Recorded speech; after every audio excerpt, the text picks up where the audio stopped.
Ifi-feature natin ito, kasi I'm sure marami pang hindi nakapanood nito. Napakagandang sinabi dito ni, Lee Kuan Yew.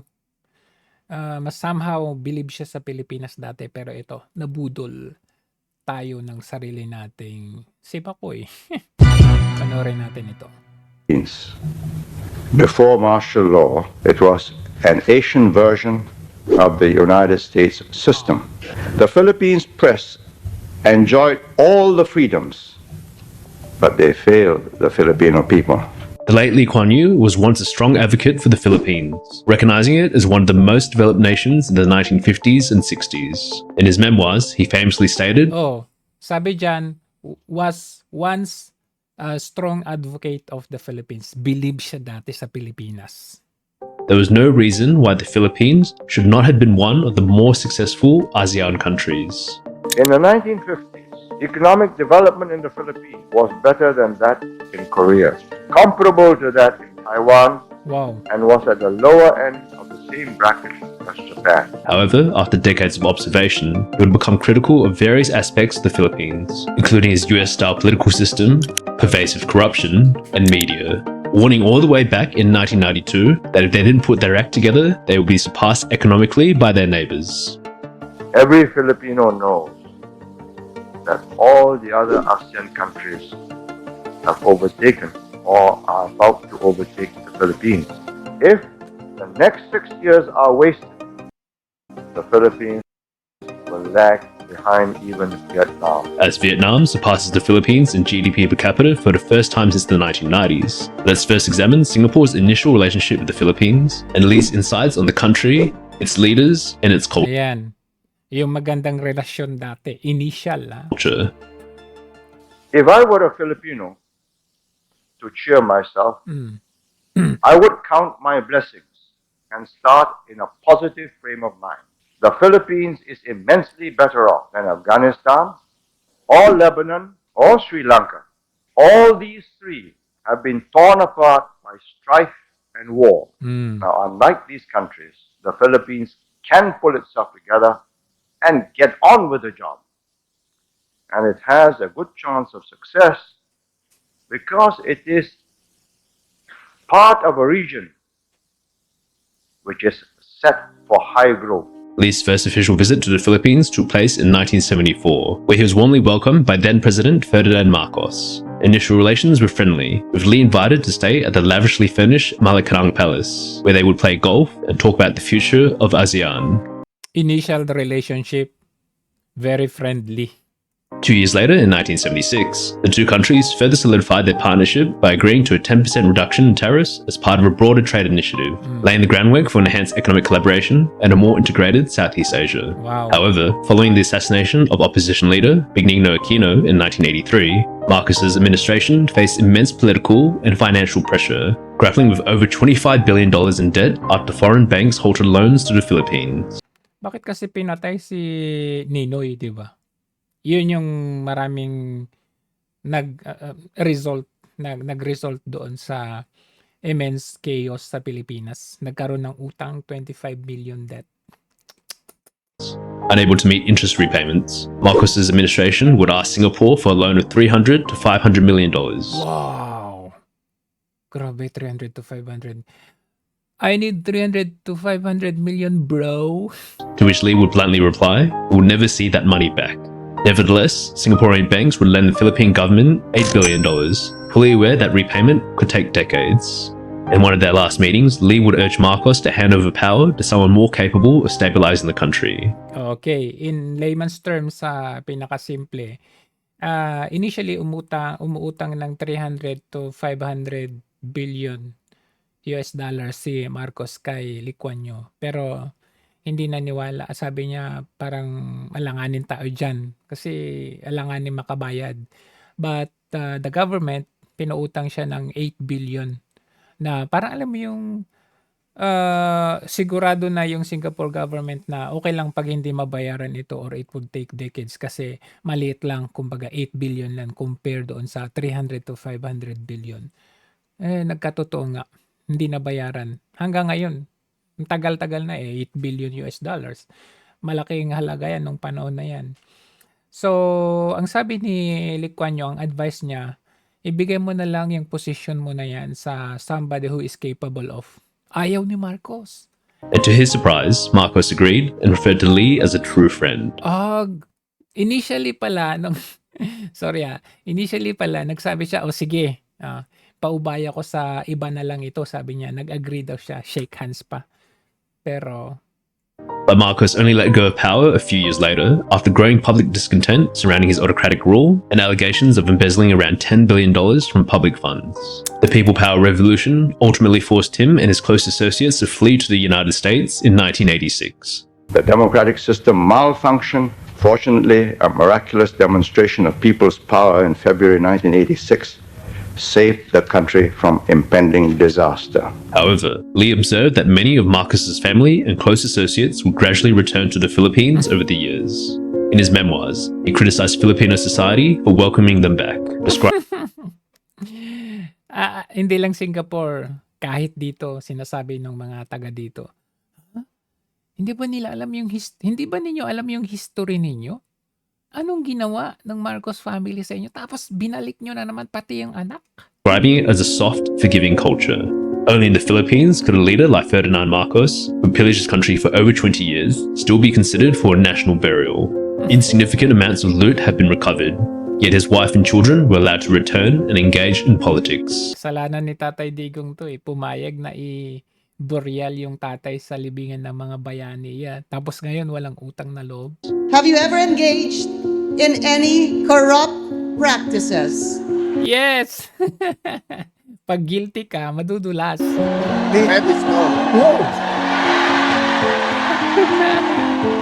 Not long after, Lee met Marcos's successor, Corazon Aquino, the first female president of the Ayan, kung nabudol ni Marcos, pati rin kay Aquino. Philippines and widow of the assassinated Benigno Aquino. In a notable departure from tradition, where newly elected presidents typically make their first overseas visit to Washington, Aquino chose to visit Indonesia and Singapore instead, underscoring her commitment to strengthening ties in the region.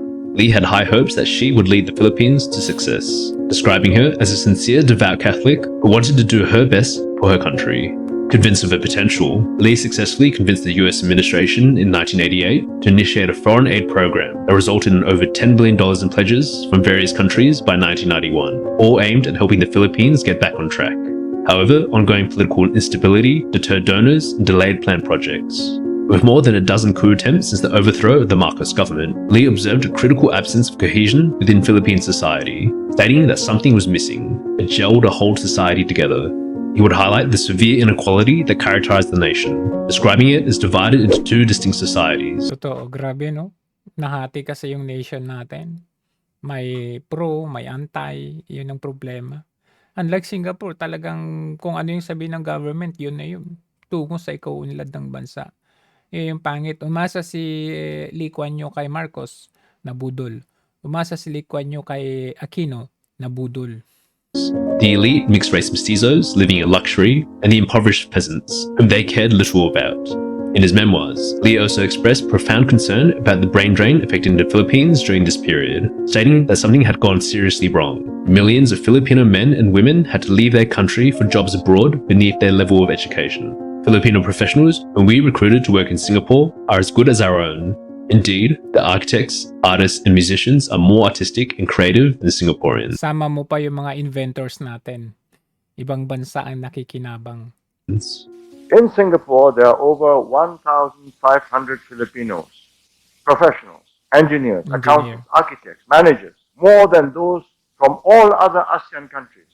They hold their jobs on their merit. You will find that Filipinos can perform as well as Singaporeans or Thais or Malaysians or Indonesians. After Aquino stepped down, Lee would meet Fidel Ramos in 1992, whom he described as more Pati si Ramos. pragmatic and instrumental in establishing greater stability in the country than his predecessor. In the same year, Lee would reluctantly accept an invitation to speak at the Philippine Business Conference, mindful of not wanting to offend his hosts. But Filipino businessmen and public figures were eager to hear his candid insight. Grabe pala yung dedication nitong si Lee Kuan Yew na matulungan yung Pilipinas, ano? Every president talagang imimit niya yan, hoping na magkaroon tayo ng magandang kalakaran between two countries, Singapore and Philippines. dumaan na, Marcos, Aquino, tapos itong si Ramos. Talagang sabi nga reluctant siya dito kay Ramos pero minute pa rin niya, eh. Kasi sa dalawang administrasyon nagdaan. Kumbaga ikaw ba naman kausapin mo yung Amerika, "O sige pahiramin niyo na ito," gano'n. At yung mga ibang nation tapos ang mangyayari gano'n Sides, din. hoping to gain valuable perspectives on their country. When I received your invitation to speak, I hesitated. I hesitated. You must have known my attitudes from reports over the years. During his speech, Lee outlined the numerous challenges facing the Philippines. Oh, ayan. Number 1, USA-style system doesn't work. Oh, yan yung inadapt natin. Lalo na sa konstitusyon natin. Hindi applicable sa atin. And some solutions for getting its economy back on track. One challenge Lee identified was with the Philippines' adoption of the US political system.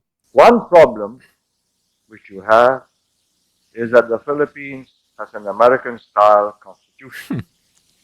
One of the most difficult to operate in the world. The Americans wrote this constitution in 1787 in Philadelphia. Tagal, ah. They wanted a weak executive president, having suffered at the hands of King George III of England. They wanted the opposite of a strong monarch. But you are a developing country, and developing countries faced with disorder and underdevelopment needs strong, honest. Parang sa Baguio yun, ah. Baguio ba yan? Hindi. Order and underdevelopment needs. Ay, oo nga, sa Baguio nga, Session Road. Session Road ba to?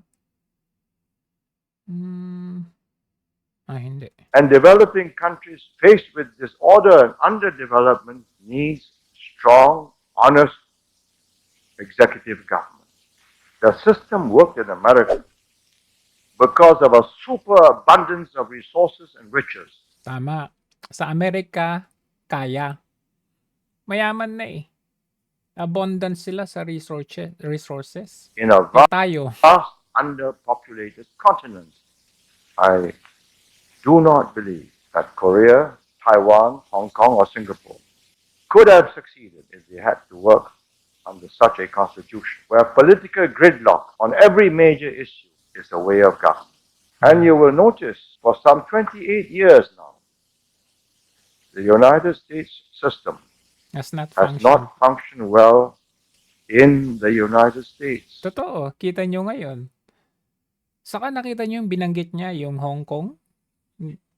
Ruled under British yun, not Americans. Nakita nyo, naging effective. Ang Hong Kong iniwan ng British. Nagkaroon ng handover, turnover. Napakaganda ang Hong Kong. Singapore, mga ganyan. Hindi yan occupied by the Americans. Pero tayo, laging himod-puwet sa Americans. Kaya nga ang ganda kay Duterte eh. Kasi talagang nag-deviate siya. Doon sa alam niya na failure naman talaga. Kumbaga, mas sabi nila si Lee Kuan Yew daw, kaibigan daw nila sila ni Marcos. Pero alam niyo, mas nakaka-appreciate kay Lee Kuan Yew si Duterte. Alam niya kung sino yung successful o pwedeng possible na mas magandang makipagkaibigan tayo. Another problem is the Philippines' adoption of US-style free speech and press, stating that it has led to much confusion and contention among the people. The Philippines press enjoyed all the freedoms, but they failed the Filipino people. A wildly partisan press. Totoo yan. Nakita ninyo nung panahon ni pagdilaw ang nasa press, pagdilaw yung administration, lagi nilang sinisiran Marcos, Duterte. Ngayon, nung panahon ni Duterte, medyo sila, Marcos. Ganyan, sinisiran nila si Marcos. Ngayon panahon ni Marcos na, sinisiran nila si Duterte. So depende. Partisan talaga sila. Helped Filipino politicians to flood the marketplace of ideas with junk and confuse and befuddle the people so that they could not see what their vital interests were in a developing country.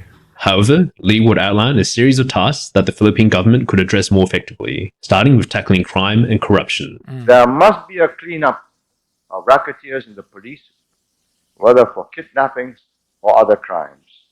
The kidnapping of a Japanese executive in the Philippines, which took 6 months to settle, Grabe. was enough to abort most Japanese investment Investors. plans. Kidnappings of local Chinese have increased. Gaya ngayon, yung kinidnap na American vlogger. Ano na yan? Hindi na maganda sa mata ng mga investors ito. Tapos lalong-lalo na walang nakikita ng international na very intense or yung pinaigting na sinasabi nila. Walang maigting na address itong si Marcos dito dun sa abduction doon sa American vlogger. 3 victims, 2 university students and 1 businessman have been killed. Naku. Other crimes, especially corruption, must be suppressed and punished. It can never be eliminated, not even in Singapore. It is possible to weed out corruption, provided top political leaders set the example. Mismong si Lee Kuan Yew sabi niya walang perpekto. Hindi mo mazizero yung corruption, but at least kaya mong bawasan. You can weed it out. Matatanggal mo yan mga isa-isa. Okay, at least mababawasan. Pero yung tingnan nyo naman nung Marcos administration tinanggal yung PACC, yung panlaban sa nangungurap na gobyerno. Paano natin lalabanan? Sabi niya, bilang na yung mga araw ninyo. Pero hanggang ngayon, asan na yung bilang? Flood control na 5,000, nasan na? And the pace. An efficient and a strong anti-corruption unit under the President, Anti-corruption unit, tinanggal nga eh. with powers to investigate any person, however high up, and to carry it to a successful prosecution, will work wonders. Next, Lee emphasized that the government should dismantle the policies that protect inefficient oligarchs who dominate the economy. The second task is to free the economy from controls and monopolies. Wala eh. Airport natin, binigay sa oligarko eh. Ano na pala natin dyan sa NAIA ngayon? Na nag-take over na yung oligarko na yan. Anong nangyayari ngayon? Tumaas yung mga fees. Tapos, lately na balita, walang tubig. Grabe, The nationalist industrialization rhetoric has benefited only a group of inefficient oligarchs, including some heading US-owned firms. The tariff barriers Ayan, yung mga kroni-kroni na yan, nagsibalikan ngayon. Binabalik ni Marcos sa kanyang mga gabinete. Sila din yan. had been a major element in Yung mga nakatulong kay Marcos nung panahon ng kampanya na hindi naman mga oligarko, yung mga totoo na may concern na mapalago sana ang ekonomiya ng Pilipinas, pinagtatanggal niya. At ibinalik niya yung may mga history ng cronyism. Itong mga media, ewan ko ba, hindi na sila yung check and balance, hindi na. intricate web of regulations that have shackled the Philippines, shackled its entrepreneurs, and only nurtured the favored few, cartels and monopolies, from banking to telecommunications To shipping. to shipping. If you stick to your old policies because vested interests are too strong, too powerful to overturn, then Filipinos will lag further and further behind our ASEAN neighbors. Lift Wala na, napag-iwanan na tayo. restrictions on trade and investment, dismantle the web of measures which keep out foreign companies and make Philippine companies compete to survive, not thrive at the expense of the ordinary Filipino. The next Wala na, binabaan yung tax para doon sa mga foreign investors. Yung tariff din sa mga nag-e-export sa atin. Pero yung sariling atin, paano na? Hindi na makapag-compete. Wala nang competition sa atin, sariling atin. Kaya marami sa mga farmers natin, agriculturists natin, tinatapon na lang yung kanilang mga pananim. Kasi luging-lugi na nga sila. Pagdala pa lang yan sa trading center, lugi na sila. Sila pa yung gagastos sa bayad, sa arkila. Wala na. Kaya kasi ang walang ginawa itong administrasyon na ito, kundi import, walang pakialam sa sariling atin. next task will be getting Filipinos to take politics more seriously, calling on the press to educate the masses. If the Ramos administration can make ordinary Filipinos understand The that politics. politics is not simply elections with singing and fiestas and giveaways, but that it is about their lives, Ay, nak- their jobs, their wages, their homes, schools for their children, hospitals, then the situation can change dramatically. I think pinaka-last na hope, na may hope si Lee Kuan Yew ay yung Ramos administration. Nung nakita niya na pati si Ramos ay failure din, wala na, hindi na nag-ano yung Singapore sa Philippines, sa Pilipinas, hindi na. Tatlo na eh, Marcos, Aquino, Ramos. Talagang high hopes siya dyan sa tatlong administration. Nung nakita niya na wala din ginawa, kaya nga ang puna kay Ramos noon eh, biyahero eh. Biyahero ang ano niya. Tapos nagbebenta ng mga public owned, government owned, naging pribado yung mga ano. 'Di ba binatikos natin? Pero ginagawa ng Marcos administration ngayon. Walang bumatikos. Kaya wala na, give up na yung Singapore. Nandyan lagi ang Singapore pala noon, nakaalalay. Pero nabudol ng tatlong administrasyon. Unang nambudol ay yung Marcos, yung tatay. The Philippines has a lively and an ambitious press.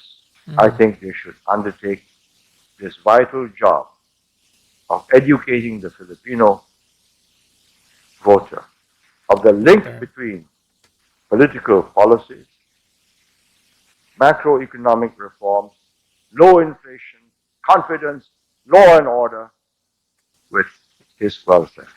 Wala eh, binobo tayo eh, ng mga politics, ng mga administrasyon, binobo nila tayo. Yung bang mas gusto nila na manatili tayong pobre, para anytime na magbigay sila ng ayuda, anytime na mag-abot sila ng pera, iboboto pa rin sila. Marami yung mga naghihikaos nating mga kababayan na nadadala na lang sa 500 pesos, 1,000 pesos. Nadadala na lang doon kasi naghihikaos na tayo eh. So yun yung nangyari in the past administration na hinayaan na lang tayong mababa ang antas ng ating pamumuhay dahil madali sa atin. Kaya nakita ninyo ngayon, ayuda nation ngayon. Aba, I think malaki ang posibilidad na itong mga nagbibigay ng ayuda ngayon ay too sad pero mananalo pa rin. Dahil marami pa rin ang nabobo dahil sa halaga. And if they take that as their national duty, it can be done. Pero hindi na. It cannot be done na ngayon. Kasi dahil dito sa pera, ayuda, yung administrasyon ngayon, Philippines is going deeper down, pa-plunge in doon sa kumunoy. And finally, Lee emphasized that the Philippines must address its infrastructure challenges, particularly noting that frequent electrical Duterte. It's only in the Duterte administration na nagkaroon tayo ng maraming infrastructures. blackouts significantly deter foreign investment. Third, build up your infrastructure like power stations, roads, communications, either in partnership with or completely through the private sector. There's huge losses suffered by industrial and commercial establishments due to the electricity shortages and scheduled power blackouts, averaging 7 hours a day, with foreign investors closely monitoring the country for a stable political transition. The infrastructure problem is publicity it can ill afford. Lee concluded that the Philippines So, in-emphasize niya dito yung power yung importance ng power. Kasi, nagmo-monitor yung mga investors dito. Paano tayo mag-invest sa Pilipinas? Laging blackout. Laging brownout. Hanggang ngayon, di pa na-address. Bukod sa laging may brownout, may shortage ng power sa atin. Nagmamahal at nagmamahal. Binibigay sa atin, yung burden, ibinibigay sa atin. Pag may loss of power, sa atin, ipinapabayad. Philippines can overcome all these challenges, there is no reason why they can't succeed. I hope I have provoked you into setting your priorities for getting your act together. Wala. Hindi niya tayo na-provoke. I mean, itong mga politiko, wala silang pakialam diyan. Basta may tumatakbo sila for a certain position para sa kanilang kapakanan. Kaya yung provocation ni Lee Kuan Yew in a positive way na magbago sa mga politiko, wala silang pakialam. so that you can achieve your potential. If you maximize the next 6 years of the Ramos administration, then you will get yourselves back into the mainstream of growth and development and be in the same league as Thailand, Malaysia, Indonesia. Wala na, napag-iwanan na tayo ng Thailand, Indonesia. Wala na. Vietnam. OECD calls them now the new dynamic economies of Asia. You can be and should be one of them. Thank you. More than 30 years after Lee's speech, the Philippines has made significant strides across various sectors. However, issues that Lee pointed out, such as kidnappings, corruption, and frequent blackouts, remain prevalent in 2024. Lee himself rarely referenced the Philippines in his later writings or speeches. And while relations between the Philippines and Singapore have generally been strong, the treatment of overseas Filipino workers have occasionally sparked contention. A significant flashpoint occurred in 1995 with the execution of Flor Contemplacion, a Filipino domestic worker convicted of murdering another maid and a 3-year-old boy in Singapore. This incident provoked widespread outrage and protests in the Philippines, even prompting future Philippine President Rodrigo Duterte to call for a boycott of Singaporean goods and even urge Filipinos to burn the Singaporean flag in response. Additionally, in 2003, during the economic fallout from the SARS crisis, Lee would find himself defending Filipino workers amid rising discontent among Singaporeans regarding foreign labor. And the boys are asking, why are the Filipinos still here when we are losing our jobs? If we say tomorrow all foreign workers leave, I think Singapore will be worse off. Galing ni Lee Kuan Yew, no? Kinwestiyon siya ng mga taga-Singapore. Pag ano pala yung mga Pilipino, tapos tayo losing our own local workers, bakit nandito pa yung mga Pilipino? Sagot niya, pag pinalis natin sila, ekonomiya natin babagsak. Alam niya eh. 'Di ba? Pero tayo sa Pilipinas, ang ginagawa natin, instead na i-gather natin yung mga kababayan natin, yung manpower, yung talent ng sarili nating Pilipino, wala, pinapadala pa natin sa labas. Yung ibang bansa ang nakikinabang sa kanila. Okay? Mga household engineers, inventors, scientists, iba, mga doctors, iba yung nakikinabang, hindi tayo. Alam niya ginagawa niya. So I'm sorry if I cannot give you a simple answer, yes, let's sack the Filipino. Alam niyo, nakakalungkot talaga, nakakaiyak yung ganitong ano.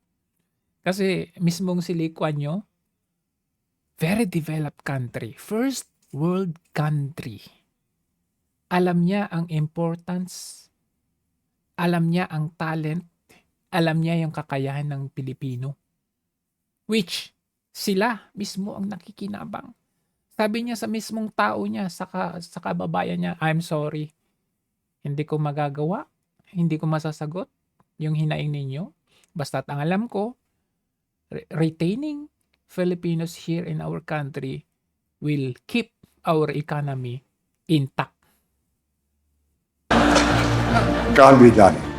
Can be done. Fast forward to today, the Philippines and Singapore celebrate a robust partnership, marking 55 years of diplomatic relations. This enduring relationship encompasses cooperation across various sectors, including economics, technology, education, and defense. With a young English-speaking population, Lee recognized the Philippines' immense potential, and today, Singapore continues this trend as one of the Philippines' largest investors and trade partners, with the ambitious New Clark City development catching the eyes of various Singaporean firms, eager to capitalize on the country's growth. In his memoirs, Lee concluded that if the Filipino people could hold their leaders accountable, there'd be no limit to what they could achieve. Sinabi dyan na until now, Singapore continue partnership with Philippines. Mabubudol naman tayo dito. Hindi ba nakikita ng Singapore ang nangyayari sa sarili nating bansa ngayon? Yung simpleng ulan lang, bahana. Paano tayo? I mean, yung kaliwat kanan yung pambubudol, yung administrasyon ngayon. Kaya I'm sure itong partnership, yung ngayon, yung sinasabi ngayon, Wala na naman 'to. Hindi sa negative tayo pero kita niyo naman. Pero let's see, tignan natin.